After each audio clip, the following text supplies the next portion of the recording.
Engineering முடித்தவங்க railway job try பண்ணணும் அப்படின்னா என்ன மாதிரியான போஸ்டிங் இருக்குது அப்படிங்கிறத இந்த வீடியோவில் வந்து பார்க்கலாம்.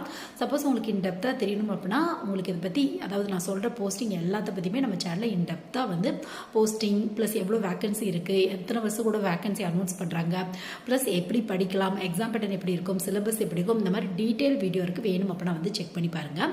ஸோ இன்ஜினியரிங் படிச்சிருக்கீங்க அப்படின்னா ரயில்வேல போஸ்டிங் அப்படின்னு எடுத்துகிறோம் அப்படின்னா என்டிபிசி வந்து நீங்கள் ட்ரை பண்ணி பார்க்கலாம்.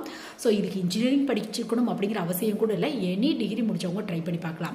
ஸோ +2 முடிச்சவங்களுக்கு தனியாக போஸ்டிங் போடுவாங்க, டிகிரி முடிச்சவங்களுக்கு தனியாக போஸ்டிங் போடுவாங்க. ஸோ அதில் எனி டிகிரி ஹோல்டர்ஸ்க்கான ஜாப் இந்த traffic assistant, station master, commercial apprentice இந்த மாதிரியான போஸ்டிங்லாம் வரும் உங்களுக்கு. ஸோ இதை பற்றி டீட்டெயில் வீடியோ இருக்குது. வேணும் அப்படின்னா வந்து செக் பண்ணி பாருங்கள். ஸோ ஒரு இன்ஜினியரிங் படிச்சிருக்கீங்க அப்படின்னா இன்ட்ரெஸ்ட் இருக்குது அப்படின்னா இந்த என்டிபிசி எக்ஸாம்ஸ் ட்ரை பண்ணி பாருங்கள். இது மட்டும் இல்லாமல் ஜூனியர் இன்ஜினியர் அப்படிங்கிற ஒரு வேக்கன்சி வருது. இதில் வந்து முக்கியமாக ஐடி ஆஃபீஸர் அப்படிங்கிற ஒரு வேக்கன்சி இருக்கு. இது வந்து சிஎஸ்சி, ஐடி இந்த மாதிரி இன்ஜினியரிங் முடிச்சவங்களுக்கான வேக்கன்சி உங்களுக்கு.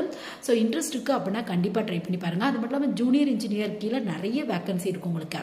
ஸோ ஜூனியர் இன்ஜினியரில் மொத்தம் 4 டைப் ஆஃப் வேக்கன்சி இருக்கும். Junior engineer, IT officer, DMS depot material superintendent அப்படிம்பாங்க. இது மட்டும் இல்லாமல் கெமிக்கல் மெட்டலர்ஜிக்கல் அசிஸ்டன்ட் அப்படின்னு வந்து சொல்லுவாங்க உங்களுக்கு. ஸோ இதில் ஜூனியர் இன்ஜினியருக்கு டிப்ளமோ இல்லை இன்ஜினியரிங் கிராஜுவேட்ஸ் வந்து ட்ரை பண்ணி பார்க்கலாம். ஐடி ஆஃபீஸருக்கு இந்த சிஎஸ்சி, ஐடி இந்த மாதிரி முடிச்சவங்க வந்து ட்ரை பண்ணி பார்க்கலாம். ஸோ இது மட்டும் இல்லாமல் ஆர்பிஎஃப்ல அதாவது ரயில்வே ப்ரொடக்ஷன் ஃபோர்ஸ்லேருந்து எஸ்ஐக்கான எக்ஸாம்ஸ் வருது. இதுக்கும் எனி டிகிரி முடிச்சவங்க ட்ரை பண்ணலாம். ஸோ இன்ஜினியரிங் முடிச்சிருக்கீங்க அப்படின்னாலும் கண்டிப்பாக ட்ரை பண்ணி பார்க்கலாம். பட் ஃபிசிக்கலி ஃபிட்டாக இருக்கணும். ஹைட்டு, வெயிட்டு, செஸ்ட் இதெல்லாம் கம்பல்சரியாக பார்ப்பாங்க. அது மட்டும் இல்லாமல் ஃபிசிக்கல் எஃபிஷியன்சி டெஸ்ட்டும் இருக்கும். ஸோ இன்ட்ரெஸ்ட் இருக்குது அப்படின்னா கண்டிப்பாக இந்த மாதிரியான போஸ்டிங்லாம் நீங்கள் ட்ரை பண்ணி பார்க்கலாம்.